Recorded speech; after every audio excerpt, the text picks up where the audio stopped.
Okay, excellent. So folks are going to be filing in bit by bit. Hopefully everyone should be here within the next 2 minutes. But we're going to get started. We have a very special guest with us today, Jonathan Lykes, freedom fighter extraordinaire. Jonathan Lykes is a founding member of Black Youth Project 100, which is a organizational movement of young adults advocating for community and institutional change using what they call a Black queer feminist lens. I'm sure he's going to tell us more about that.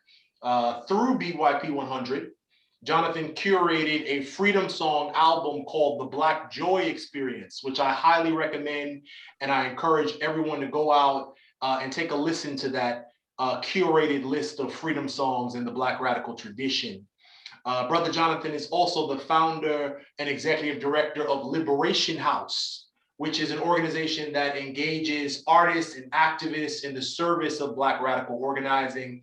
He earned his bachelor's degree from the University of Chicago, where he also received his master's degree from the School of Social Service Administration. When I think of Jonathan's legacy, I think of the words of James Baldwin, who once said, "Artists are here to disturb the peace." I know all my students are sick of seeing that quote over one of my bookshelves, but it really does speak to Jonathan. Jonathan continues the legacy of Baldwin by reminding us that Black liberation is an artistic experience. Ladies and gentlemen, please give a round of applause for Brother Jonathan Lykes. Happy to be here with you all. Thank you for the applause. Appreciate it. Yeah, so we're gonna do a couple things today. We're gonna start off, this is the new school of the art. So we are going to participate in some cultural producing today. Every time I talk to a group of people, I believe in making people sing. So we are going to start this call off by singing. Now, I know some folks just had two emotions come out of their spirit. Some folks just said, "Oh my goodness, I am not singing with this person that I don't know." And other people said, "Yeah, I get to sing. I sing all the time. I sing in the shower. I was just singing just now, humming in my head." So either way, either camp that you're in, you are required to sing with me on this call. And I promise you will feel different, you will feel freer, and you will feel more connected into movement work if you take this journey with me. So I do have a formal presentation today. We're going to go through a couple things with you all. Let me share my screen with you.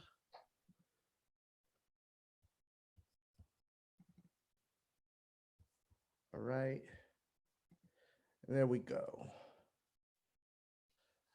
All right. So if you all can see the presentation, cool. If you know how to navigate Zoom, if you're really fancy, it would be great if you can have the presentation up while also being able to see each other for the experts in the room. All right, but let's jump right in. We have until 7, right? Right, Dr. Roberts, brother. We have as much time as you need. The class is over at 7:40, but we certainly have a little bit after 7. Should we go over or under, whatever you Okay. need. Got you. That's helpful. Okay, so my remarks will go until about 7, and then I'm gonna peace out. All right. So it's been a difficult year for everyone. Thinking about how our lives have changed has just been like, I remember at the beginning of March last year, I was set to launch a tour for the Black Joy Experience and was going to be performing at art festival called South by Southwest. And all of that was canceled. The world changed.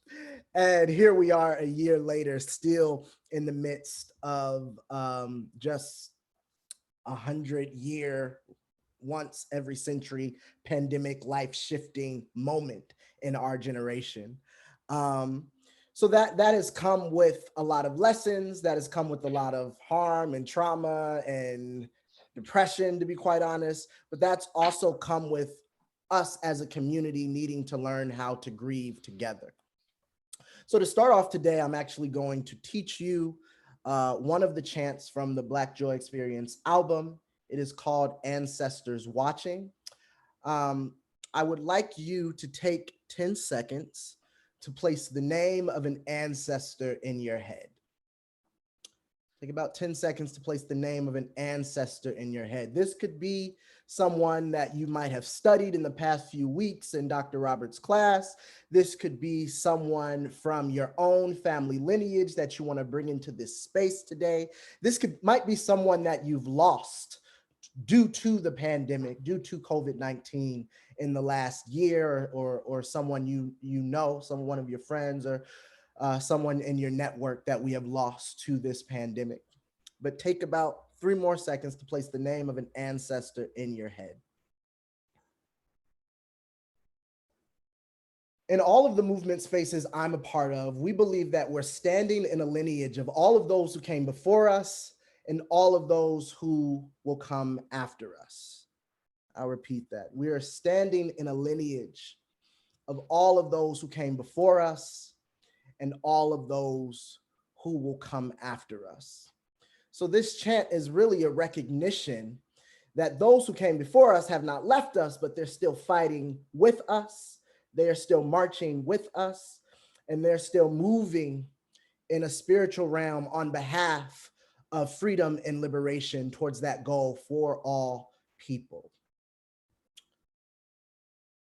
The chant goes like this. I'm going to teach it to you once, and then we're all going to sing it together. Please stay on mute as you're singing the chant, because we're gonna get all kind of feedback, and some folks are gonna come in sooner than others. But we're gonna sing it in unison, but you're gonna be on mute singing with me. So this is how the chant goes. It's very simple. It goes like this. Ancestors watching, I know they're watching. Ancestors watching, I know. Ancestors watching, I know they're watching. Ancestors watching, I know. All right, very simple chant. Keep your ancestor in your mind, in your heart. Bring them in this space as a recognition that they have not left, but they are still fighting with us. And as we know, all movements are led by young people. All movements in the history of movement building are led by young people. So you all being students, you all might be Generation Zers, are really at the beginning of the next movement that's going to be launched in this country, you being young folks. Now I'm only 30, so I ain't that far beyond you. But let's sing Ancestors Watching together. 1, 2, 3, and ancestors watching, I know they're watching. Ancestors watching, I know. Again, ancestors watching, I know they're watching. Ancestors watching, I know. Ancestors watching, I know they're watching. Ancestors watching, I know. Ancestors watching, I know they're watching. Ancestors watching, I know. One more time. Ancestors watching, I know they're watching. Ancestors watching, I know. Ancestors watching, I know they're watching. Ancestors watching, I know. Everybody take a deep breath in. Exhale together. Take another deep breath in and exhale together. Okay, so now we're gonna do a couple things through the chat box. One, I want you to type the name of the ancestor that you're bringing into the space with you into the chat box right now. Type the name of the ancestor that you're bringing into the space into the chat box right now.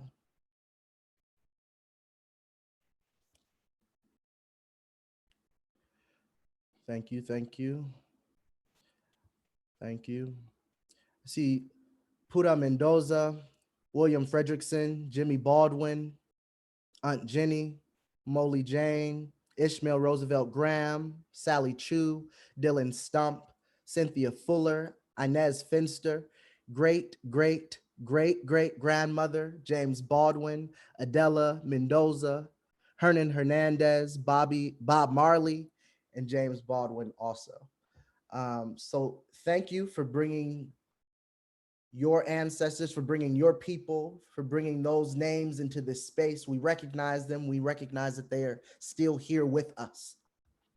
The second thing I want you to do is type one word of how you feel after singing the Ancestors Watching chant. Just one word of how you feel after doing that chant together with your classmates.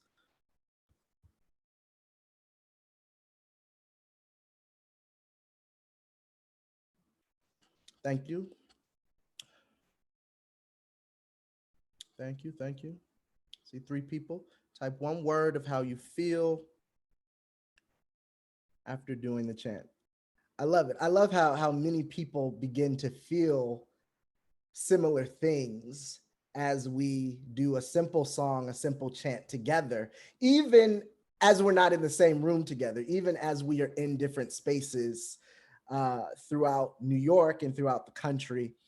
People feel similar things as we're participating in this cultural formation together. So folks said they felt empowered, grateful, comforted, joyous, open, connected, another connected. Someone said they feel chill, relief, comforted, empower. Someone else said they felt comforted, grateful. Someone else said they felt comforted, grateful, comforted, and renewed. Who knows that as we're living in a pandemic, as we're struggling through 500,000 plus deaths, unnecessary deaths in this country, who knows that these are exactly the feelings that we should be opening up ourselves to experience in this moment. But when we're thinking about movement building, when we're thinking about directly confronting the state, when we're thinking about what it means to bring in liberatory spaces into this moment in time, we have to open up a space for the world to also be able to experience these feelings and to undertake these type of connections with each other. So what I'm displaying to you right now is, as we do movement building work, cultural production, and what I might call holistic energy, the ability to come to a space with your full and entire self, the ability to be vulnerable and not to have to bring pieces of your identity into a space, but to be able to be your full entire self. That is the liberation that we're fighting for as a group. And that is what we've demonstrated after one simple chant in this classroom together. So thank you for that. I think it's a very powerful thing as we talk about being empowered and comforted and connected with each other. I think these are the recipes we need as we're sparking movements around the city of New York, around the country, and around the world. Thank y'all. That's Ancestors Watching. So we're going to get a little bit deeper into this, what I call polyrhythmic praxis. I encourage you all, you can find the full Black Joy Experience resource guide if you go to bit.ly/BJE guide. You can do that later though. You don't have to do that at this moment. But this next piece of what I'm going to go through comes out of the Black Joy Experience resource guide. So the Black Joy Experience, as Dr. Roberts mentioned, is a movement album that I curated and co-produced. It's mostly original music from the movement for Black Lives. So it gives you a glimpse into songs and chants and messages that come directly out of the movement for Black Lives between over the last 7 to 8 years. So you could type in the Black Joy Experience into Spotify or Apple Music sometime later, and you can get a glimpse of the full album. If you like the chant Ancestors Watching, you can listen to that chant and get connected to your ancestors. So the next piece comes from a curriculum that's in the Black Joy Experience guide that I created called Polyrhythmic praxis, polyrhythmic praxis. So quick test, pop quiz. Type into the chat box. Yeah, I'm not sure if y'all know this. Who is the group in the corner of the picture in the corner of the screen right now? Who is this singing group? As we talk about being in rhythm with each other and having harmony with each other, who is that singing group?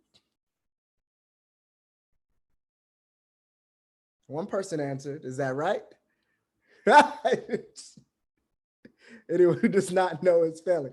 It's funny because, you know, they're a good 15, 30 years into the game. So y'all might have missed it. BTS, yes.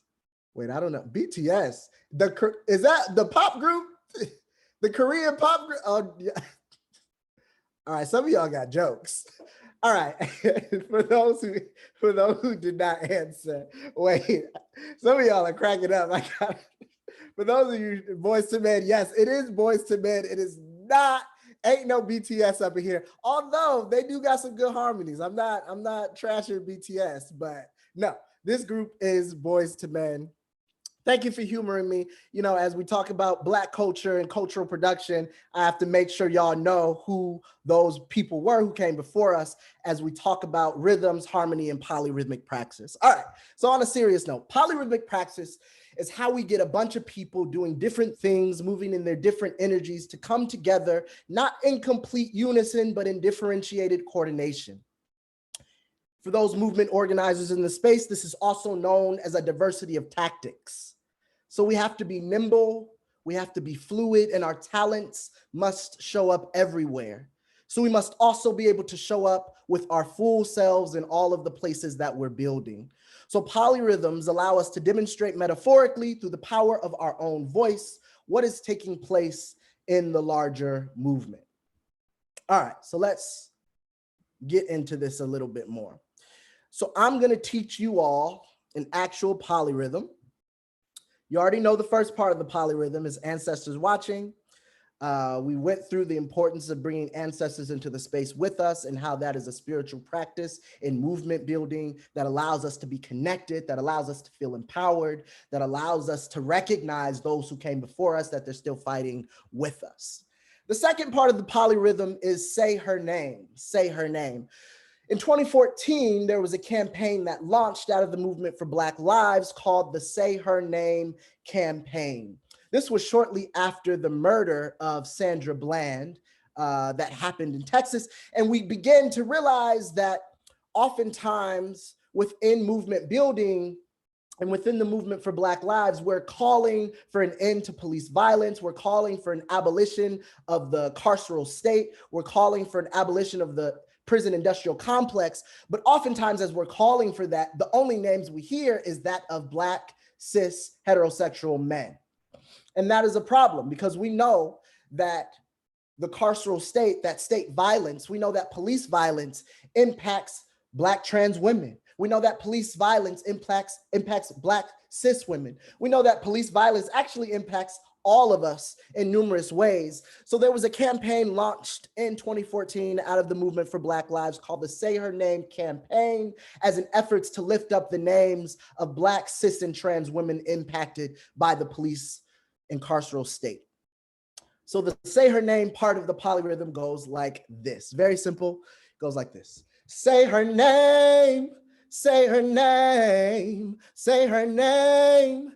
Say her name, say her name, say her name, say her name, say her name. All right, so I'm gonna play a video in a second. If that's the piece of the polyrhythm that connects most with you, I encourage you to sing the Say Her Name part of the polyrhythm.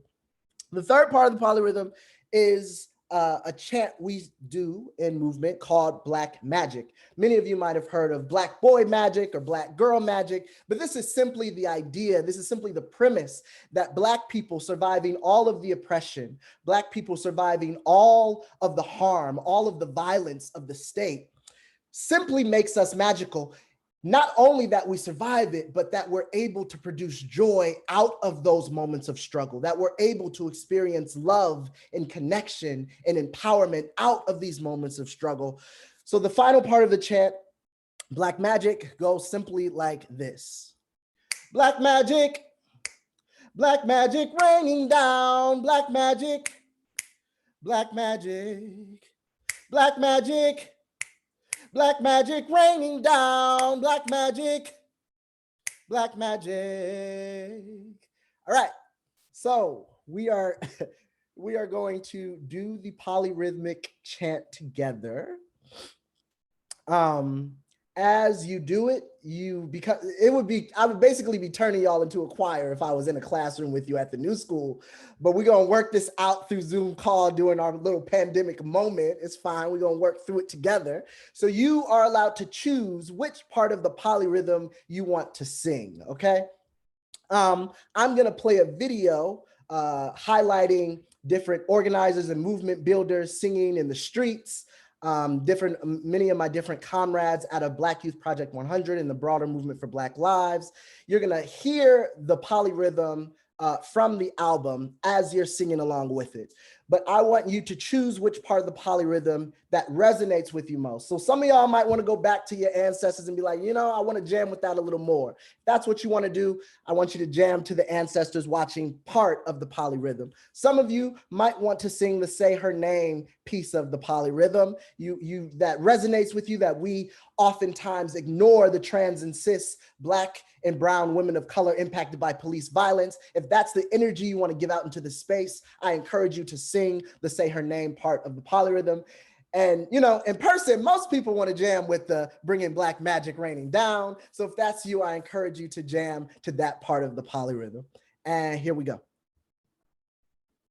I know they're watching, ancestors watching. I know they're watching. I know they're watching, ancestors watching. I know they're watching.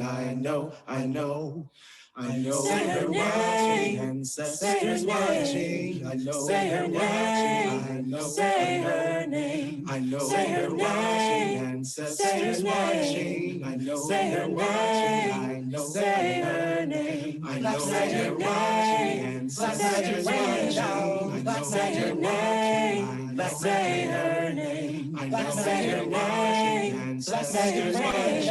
I know they're watching. I say her name. I know say her name. Ancestors watching. I say her name. I say her name. I say her name. Ancestors watching. I say her name. I say her name. I say her name. Ancestors watching. I say her name. I say her name. I say her name. Ancestors watching. I say her name. I say her name.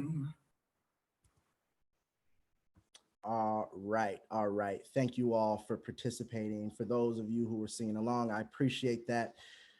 Why do we do this? Polyrhythmic praxis is how we get a bunch of different people doing different things, moving in their individual energies to come together, not in complete unison, but in differentiated coordination, also known as a diversity of tactics. We have to be nimble, fluid, and our talents must show up everywhere. So we must also be able to show up with our full selves in all of the places we're building. So polyrhythms allows us to demonstrate metaphorically through the power of our own voice what is taking place in the larger movement. So polyphony is not one person doing many things, as we often see in movement building. Polyphony is also not many people doing the same thing. That's homophony. Polyrhythms and polyphony is many people taking up many spaces to coordinate organized progress. Many people taking up many spaces to coordinate organized progress.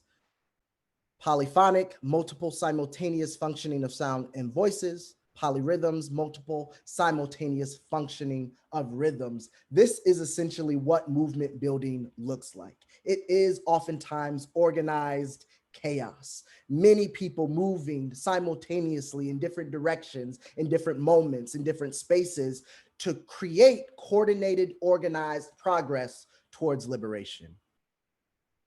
So I'm going to go into some of the history of my perspective of the history of the movement for Black Lives and the organization that I co-founded, Black Youth Project 100. But we spend so much attention focusing on Black lives and the movement that we've created, and not enough attention focusing on what we're in contestation to, white supremacy. Oftentimes we have Black history departments at universities and we do a deep analysis on the struggles of communities of color, and then we ignore the idea and the premise of whiteness. We ignore the emerging forms of white supremacy and white patriarchal violence that is continuing to find place and space, both in politics in this country, but also when it comes to how people are moving on the ground. Look no further than January 6th. There was an insurgency in our country. I have to laugh while saying it's absolutely ridiculous. But before we dive into kind of the history of the movement for Black Lives and all that, I really just had to call out, well, what is white supremacy? And I love to look towards the words of Frances Lee Ainsley. She says, by white supremacy, I do not mean to allude only to the self-conscious racism of white supremacist hate groups, even though we know that these white supremacist hate groups are out here, y'all. The Proud Boys are out here. They're not playing no games. They're out here. But instead, when we talk about white supremacy, I refer to a political, economic, and cultural system in which whites overwhelmingly control power and material resources. Conscious and unconscious ideas of white superiority and entitlement are widespread, and relations of white dominance and non-white subordination are daily reenacted across a broad array of institutions and social settings. So when we say white supremacy, it's not just about a hate group. It's not just to allude to KKK groups or lynchings or neo-Nazis. It's an economic and cultural system that we are fighting against when we say we're fighting against white supremacy. And you can't fight political and economic and cultural systems without creating new political, economic, and cultural systems. So it's about politics. It's about building power to fight power. It's about money. It's about having the resources and ability in economic systems within our communities. But it also comes down to culture. It also comes down to culture.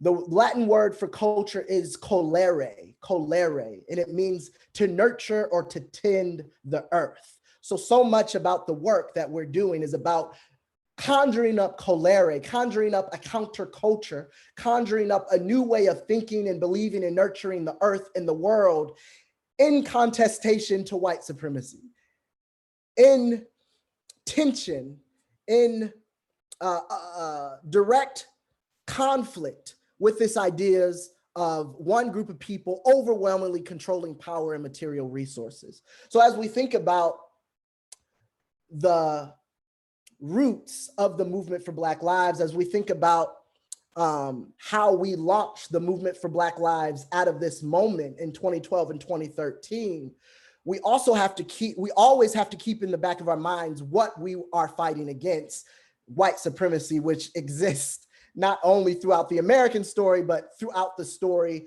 of white colonization throughout the world. Even the most recent remarks from the British royal family this week saying, oh, these thoughts of racism are concerning and surprising. No, it's not concerning. It's not surprising. We've always known that the royal family has been racist. They colonized the world. And no matter how we want to cover that up or make it make sense in 2021, it doesn't make sense and it never will. So no one is surprised about the remarks that came out of the interview between Oprah and Meghan Markle and Prince Harry this past week.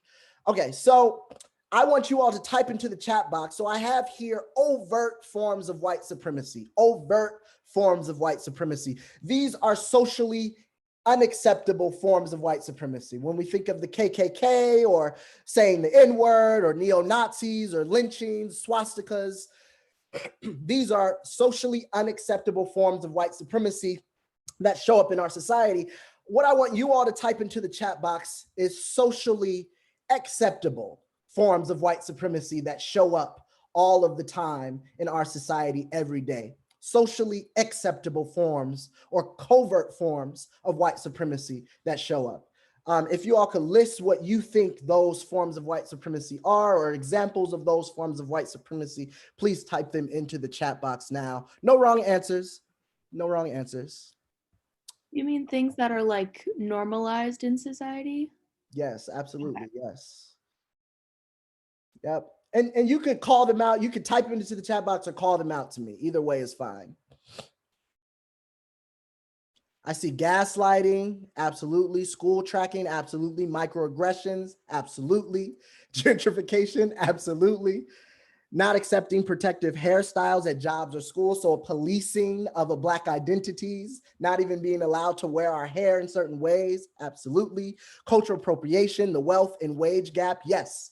Yes, yes, all of these, clearly you all are brilliant. You all have great guidance under the direction of Dr. Frank Roberts. So yes, these are absolutely all great examples of socially acceptable forms of white supremacy, how it shows up in our society every day.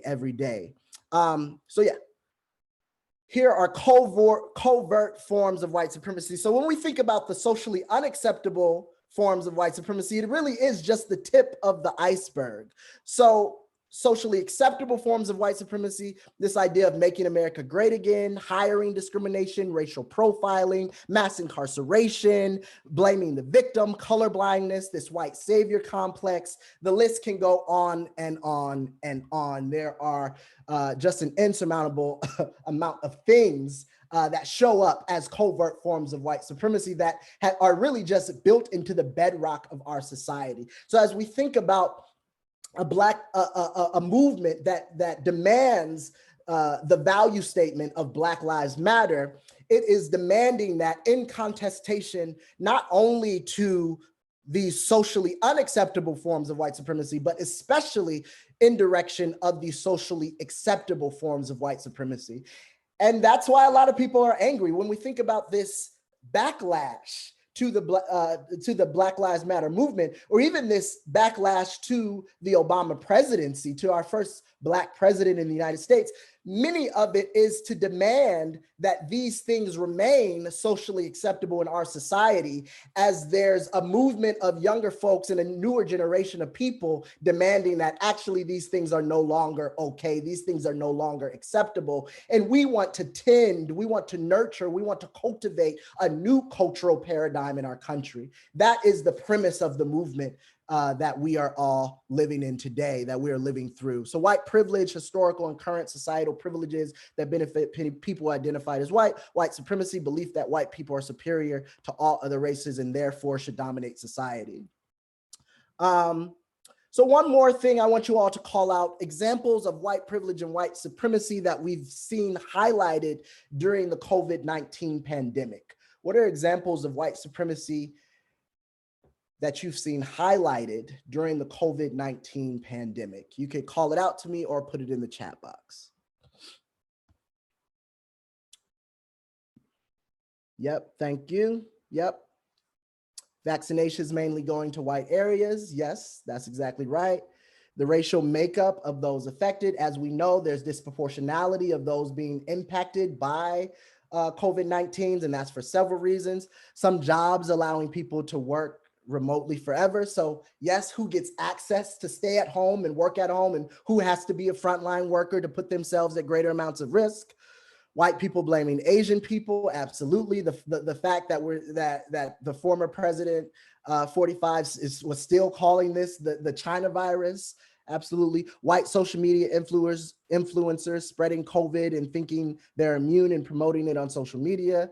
Thank you. Yes, L, absolutely. The literal policing of vaccination sites located in Black communities. Yes. Anti-Asian hate crimes. Yes. Policing at voting polls, especially in the Bronx.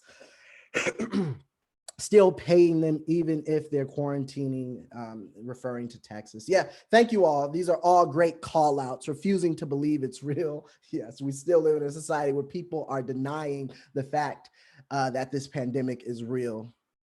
Let's see, anti-maskers thinking they're oppressed because they have to wear a mask. Yes, all of these are great examples of how white supremacy has shown up just in the last year of this pandemic. All right. So like I said, we spend a lot of time focusing and zeroing in on what Black folks are doing and Black culture and Black movements. And that's all great. That is my life's work. But at the same time, we need to be spending just as much attention and just as much intentionality focusing on white supremacy and what is the emergence of whiteness in this country.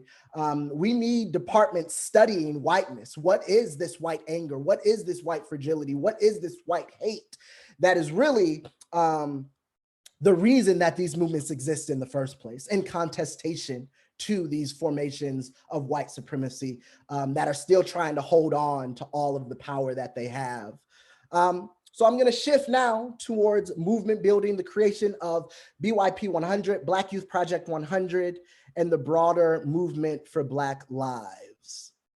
So I'm a part of a group called Black Youth Project 100. We came out of a moment in 2013. Dr. Kathy Cohen, Black queer feminist professor out of the University of Chicago, first Black woman to lead the political science department at the University of Chicago, and one of my mentors. She brought together on the date of July 13th, 2013, she brought together 100 young Black activists from around the country in something originally was going to be called the Beyond November movement. She just brought 100 Black people together and, said, I'm just here to support y'all, whatever y'all want to do, whatever y'all want to organize. Make it be whatever you want to be as the new generation of people that are going to spark the next movement of this generation. We didn't realize that, and I don't think anyone did at that time, when she brought us together, it would actually be on the same night that the Zimmerman verdict was released. So let me go back a little bit because y'all are, the 8 to 9 years between me being 30 years old and y'all being between 18 and 22 makes a big difference. I'm sure most of you have heard of Trayvon Martin though, yes? Thumbs up, Trayvon Martin. The Trayvon Martin story is one. Trayvon Martin is essentially one of the most important stories of our generation. He is the Emmett Till of our generation. A movement was launched after the murdering of Trayvon Martin on the streets of Florida, where a vigilante officer basically tracked him down, murdered him, and then got off for his murder.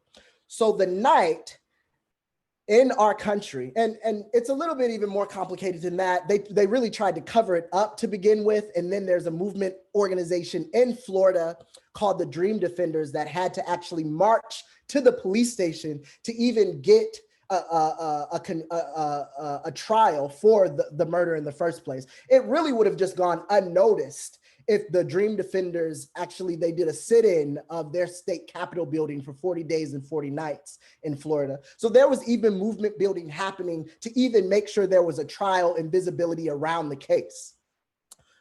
Fast forward July 13th, 2013, I'm sitting in a room with 99 other young Black activists from around the country. We were from all different waves of Black life. Some people had literally just gotten out of jail a couple weeks before. Some people were academics. Some people were artists and cultural workers. We didn't realize we would all be together in the very moment that changed the consciousness of a generation, the very moment that George Zimmerman was not convicted for the murder of Trayvon Martin. They let him go for the murder of Trayvon Martin. And at that moment, we realized that the stars are aligning. We are 100 young Black radicals from all different parts of the country together at the very moment that this verdict got released. And there was an outpouring of emotion. Some people were crying, some people were screaming, some people were yelling, but I got to process that generational moment, that Emmett Till moment of our generation in real time with 100 other young Black activists wanting to do movement work, wanting to fight for liberation. So there were a couple things that happened in that very moment. It was the creation of Black Youth Project 100 in that very moment. Some people went to downtown Chicago and led a march that very night. Other folks stayed back and wrote a statement declaring the worth of Black young folks in that moment. Other people began to prepare of what could an organizational structure look like for BYP 100. So the day after the Zimmerman verdict was released, we were able to release this statement, which almost automatically went viral.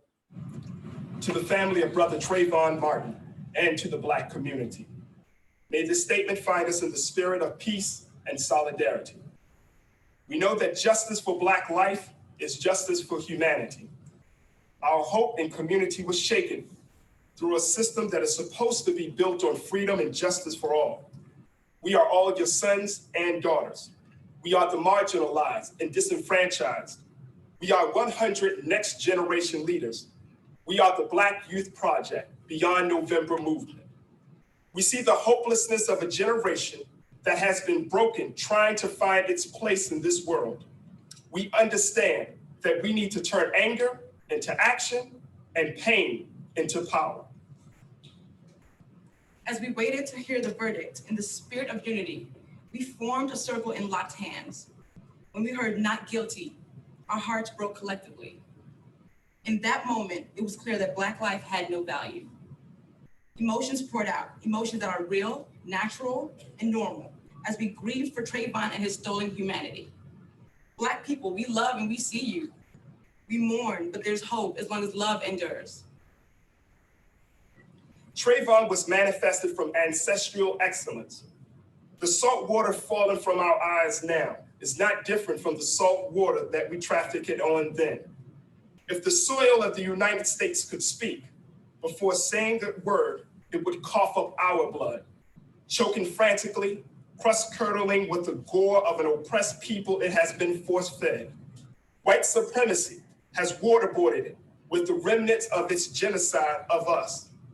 This moment reminds us that we can't look to others to see our value, but we have to recognize our own value.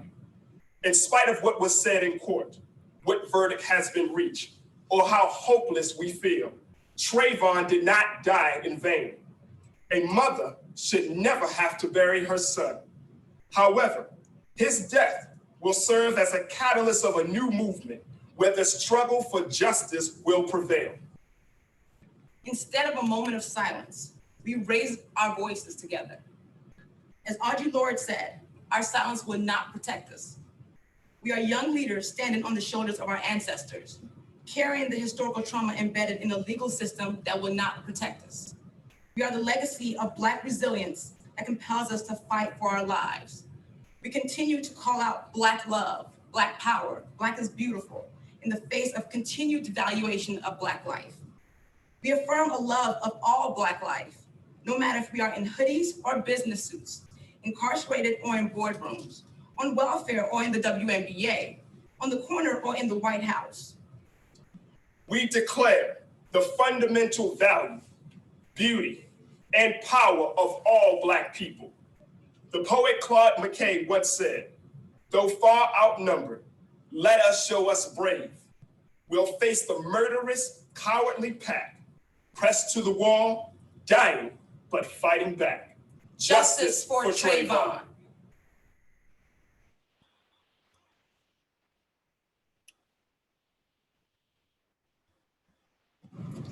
To the family of Brother Trayvon Martin. All right, so out of that moment, BYP 100 was created. As you see, it was a lot of emotion in that room at that moment. But the point of that statement, more than anything, was really in that moment it was a love letter to Black folks to say, we understand that there's a new awakening, a new realization that the life of Black folks are not valued in this country, but we declare our worth. We declare that our lives are valuable. We declare that we love each other and that will be fighting against the carceral state. So the mission of Black Youth Project envisions a world of Black people to have economic, social, political, and educational freedom. That's our vision statement. Our mission statement says BYP 100 is an activist membership-based organization of Black 18 to 35-year-olds dedicated to creating justice and freedom for all Black people. We do this through building a network focused on transformative leadership development, nonviolent direct action, organizing, advocacy, and education. Our values are: we are experts of our own experience, holistic energy, radical and purposeful inclusion of all Black people, challenge, growth, and action. So now to take a little step back out of BYP 100, because BYP 100 is one, like there were basically in 2012, 2013, and I would even say starting in 2011 with the Occupy Wall Street movement, there was a lot of different movement builders. This is why I go back to reference polyrhythmic praxis and a diversity of tactics and people moving in their individual energies towards coordinated, organized progress. Because there were so many different mini movements building on top of each other that eventually came together to form what we know today as an organization or a coalition space called the Movement for Black Lives. So how did we get to this moment in 2020 that is literally the largest uprising in United States history, that we were all a part of that moment together. So I track it back to Occupy Wall Street in 2011, and then 2012, we have this Trayvon Martin moment, and the Zimmerman murder of Trayvon Martin. In 2013, we saw this moment where all of these radical young Black people were together in this space and then begin to spread out across the country and start BYP 100 chapters. At that same moment, we have the creation of Black Lives Matter hashtag. And I'm sure that you all talked about the founders of the BLM movement throughout this class. But we all begin to come together in different spaces and in different ways to create this movement for Black lives of our generation, to create this moment where we wanted to declare the abolition of the prison industrial complex, the police abolition, the abolition of the carceral state. And it really is this moment where we begin to declare the importance of imagination, the importance of being able to tap into our radical imaginations, to think of a future that is different from the now. History works in a weird way where oftentimes, you get a little progress and then you take one step forward, two steps back, so to speak. So we wanted to declare, well, how do we take 10 steps forward? And what does it look like for us to begin to imagine what our grandkids and our great grandkids should be experiencing? So I'll talk more about the definition of abolition and what we mean by that, and the history of critical resistance, who really launched that work back in the 90s. But let me get through my timeline here. So 2013, 2014, we have the hashtag Black Lives Matter creation. And then 2014, 2015, we begin to see more BYP 100 chapters pop up around the country. And then this global movement of BLM chapters pop up around the world. 2015, there was a conference in Cleveland called the Movement for Black Lives Conference Coalition. So this was a conference where 250 Black-led organizations from around the country and the world came together to say, okay, we have this moment, we have this momentum, we're starting to build relationships. What are we going to do? What are our demands? What do we believe in? And how are we going to continue to shape this movement moving forward? So that was in the summer of 2015. That was a huge moment for the Movement for Black Lives to actually come together. A confusion that often happens because the hashtag Black Lives Matter really went viral in that moment. People get confused between Black Lives Matter as a global movement and Black Lives Matter as an organization. The Black Lives Matter organization, led by Patrisse Cullors, back then Alicia Garza was still inside of that space. the organization is one organization of the 250 Black-led organizations that were at this Movement for Black Lives Coalition in convening in Cleveland that year in 2015. So we can understand the Black Lives Matter movement as the name of the movement, but the space in which the work happens is the Movement for Black Lives coalitional space, also called M4BL, or you can go to Google Movement for Black Lives or m4bl.org. You can see that. To me, that is where the work actually happens. That is where the visions for Black Lives was created, the policy document. That's where we're seeing a lot of the new legislation. Some of you may or may not have heard of something called the Breathe Act, which is the legislative demands that came out last year. But so much of like the on the ground movement and sustaining comes from not just one organization, but actually comes from a decentralized movement of over 250 Black-led organizations throughout the Movement for Black Lives that are pushing this work on local, national, and global levels.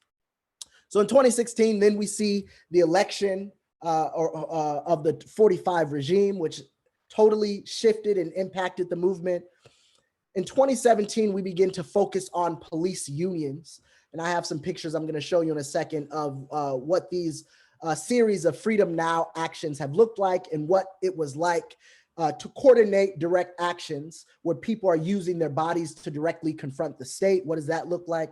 2018, a wave of new generation of elected officials really impacts some of the electoral politics coming in and some of the diversity in electoral politics. So we see AOC, Ayanna Presley, Andrea Jenkins, a Black trans woman in Minneapolis City Council gets elected during the same time.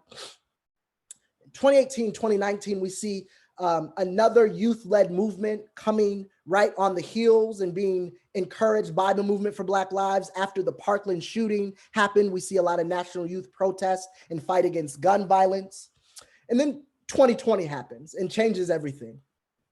And we see the emergence of economic depression, plus a pandemic, plus the continued devaluation of Black life. And that is how we got to the largest uprising in US history. Without all of those pieces working together, we don't have the largest uprising in US history.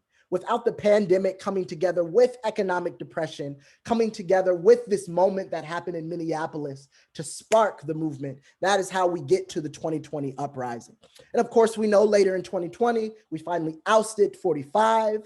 And then 2021, as we say, there's always this backlash. We see this insurgency happening at the Capitol and really this reinvigoration of a white supremacist movement in our country that we all have to continue to study and watch out for.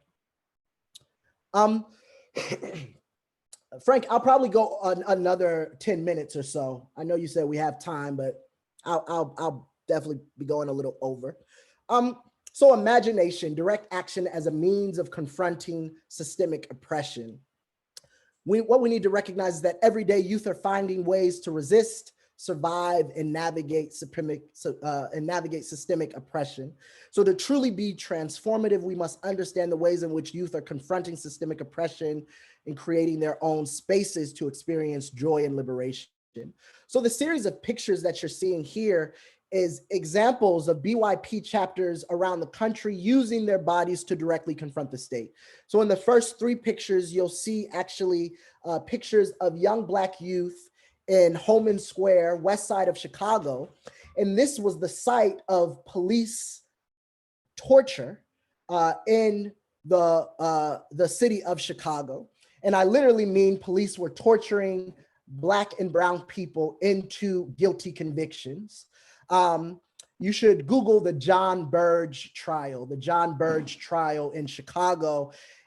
He was convicted I believe in the last 5 years, convicted for decades of police torture in the city of Chicago. So this is the site of that location. Black youth went to that location and said, well, today we're going to shut down the streets surrounding this area. Today, there's not going to be any police torture, any police violence. We're not going to allow people to enter into this jail.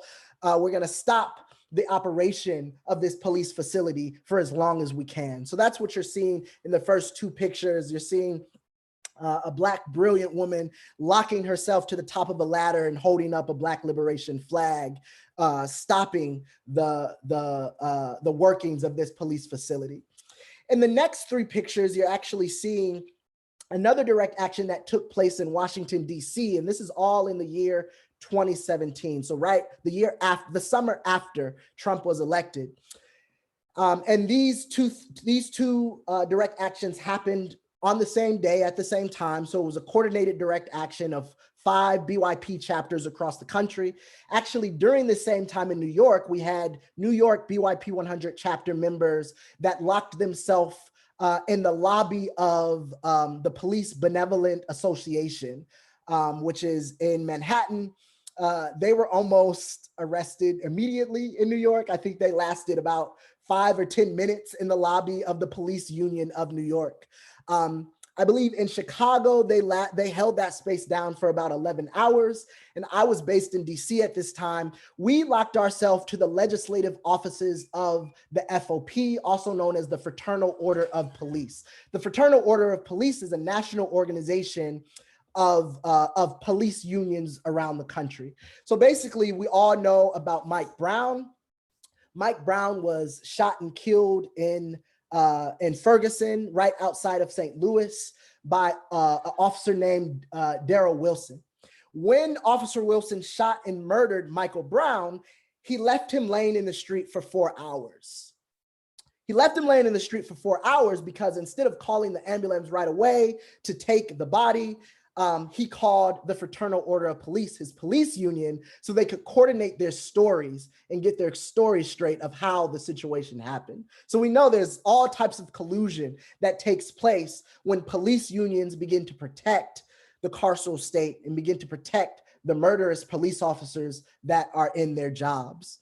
So this is just several examples of what it looks like for young Black activists to directly confront the state. You'll see in this fourth picture right here, that was in the evening. We ended up shutting down the Fraternal Order of Police for 18 hours, locking ourselves to the building. And that evening we hosted what we called a fraternity toga party, where we said their blood is still on their hands. Our blood is still on their hands. So Martin Luther King would call this dramatizing an issue. You have to dramatize an issue to make sure that folks are listening to what we.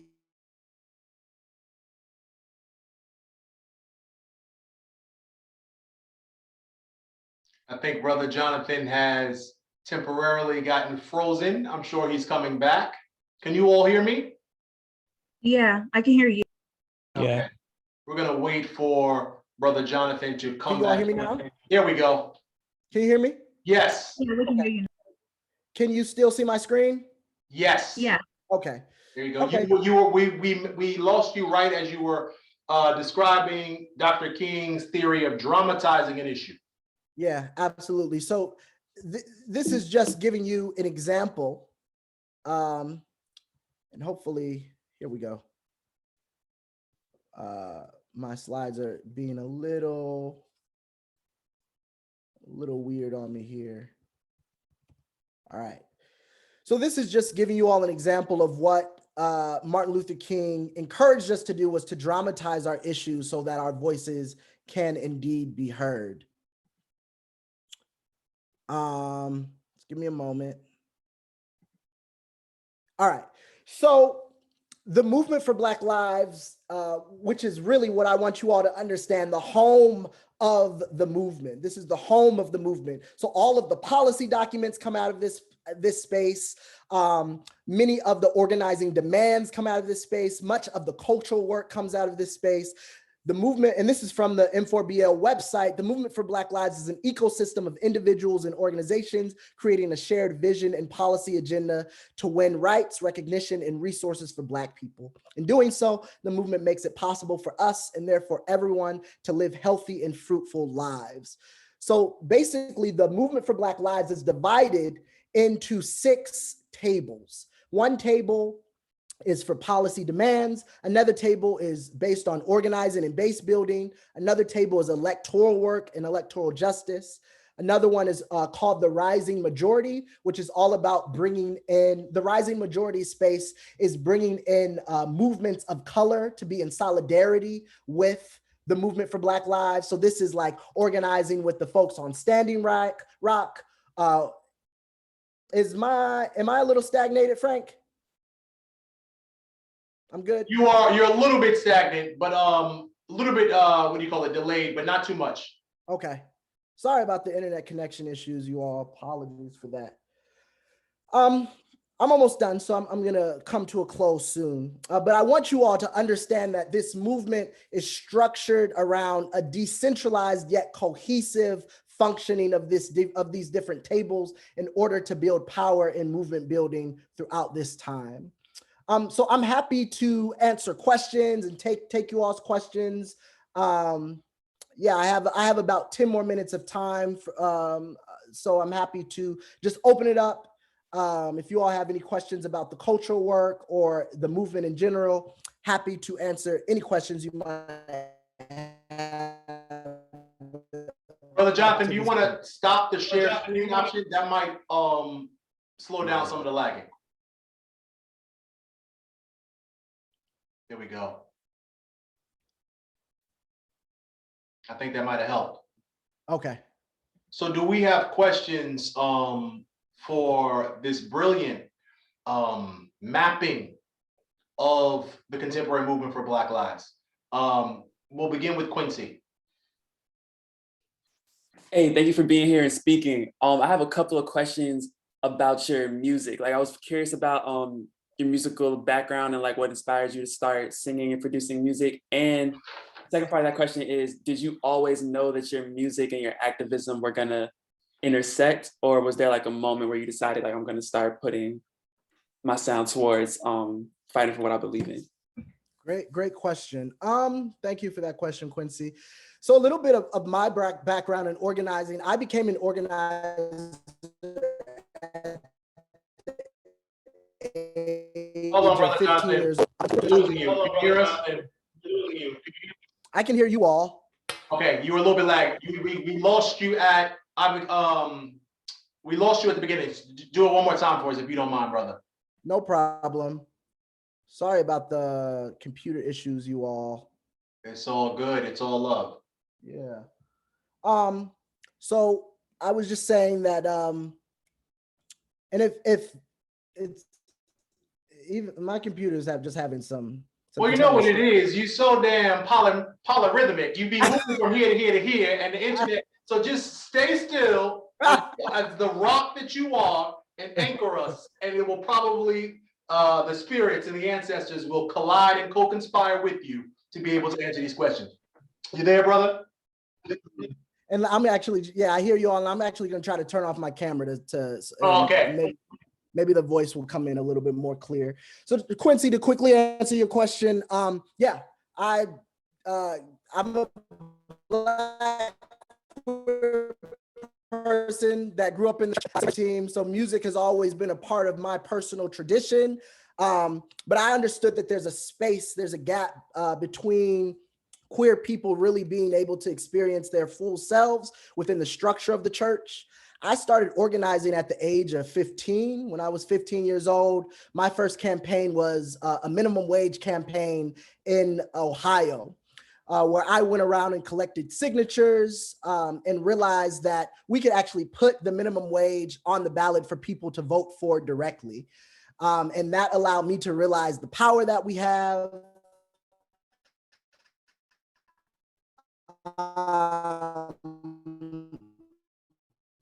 So Brave New Voices, which brought me to New York a couple times, which is an international poetry slam competition.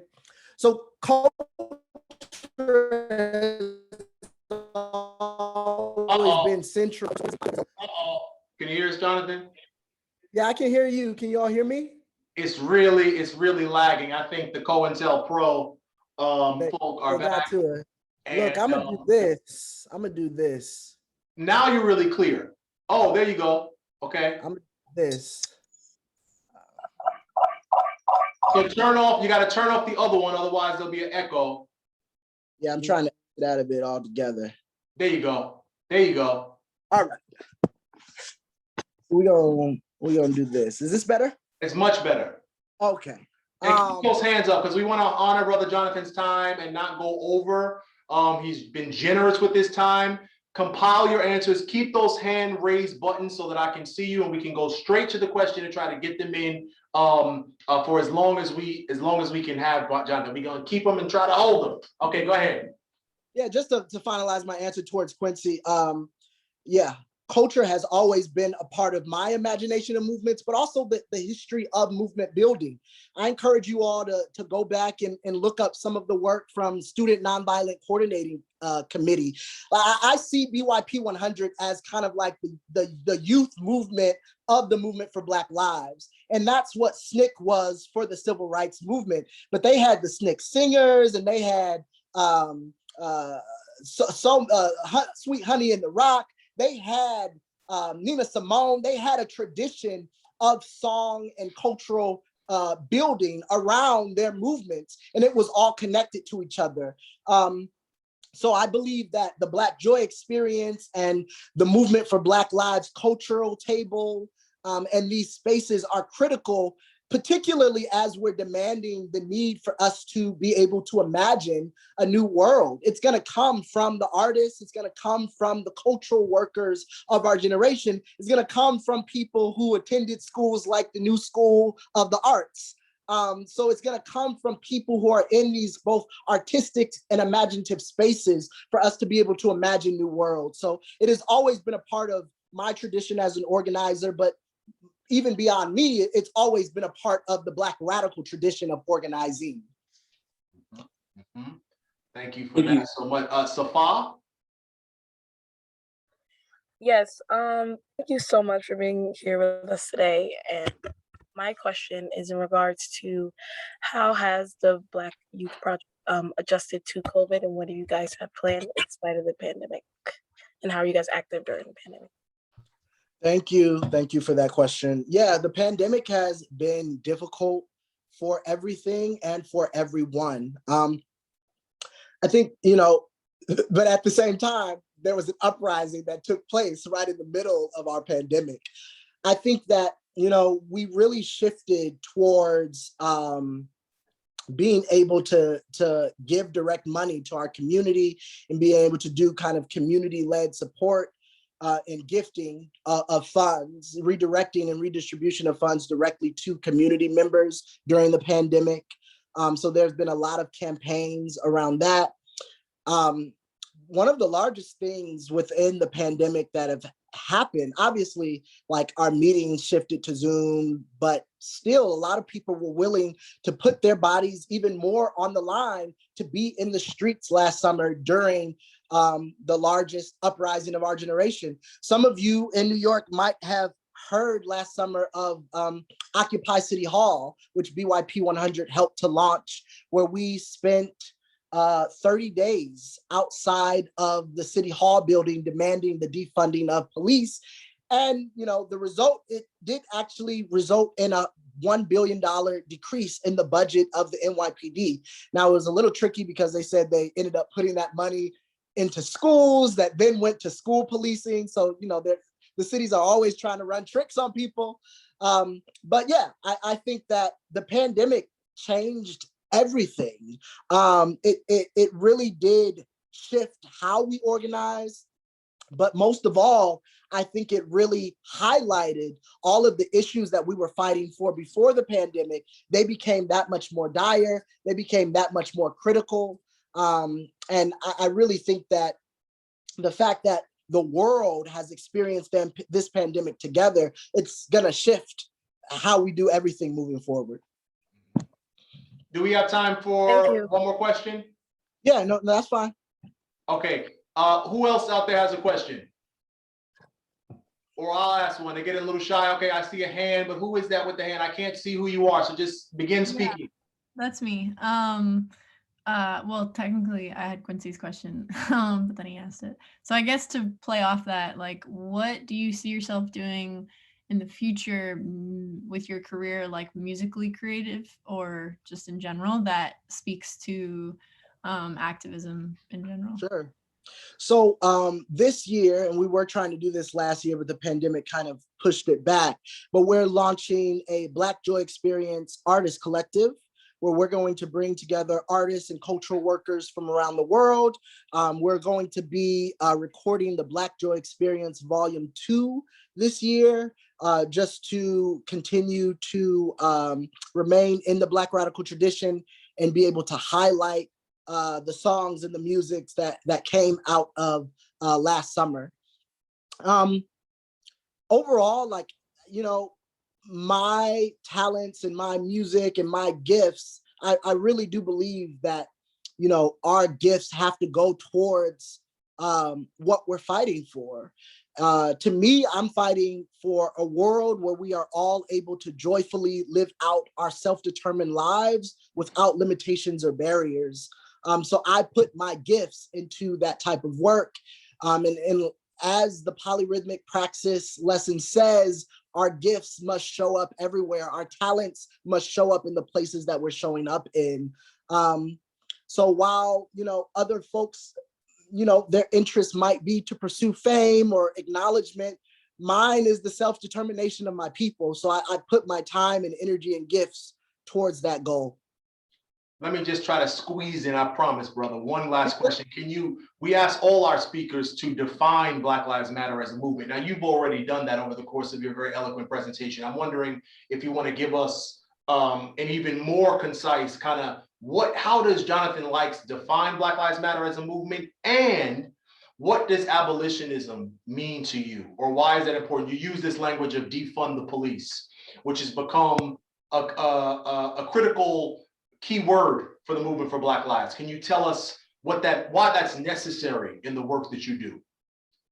Absolutely, absolutely. So to start off, how I define this movement, and I did go into quite a bit of detail about how I see this movement and kind of how it began to be structured.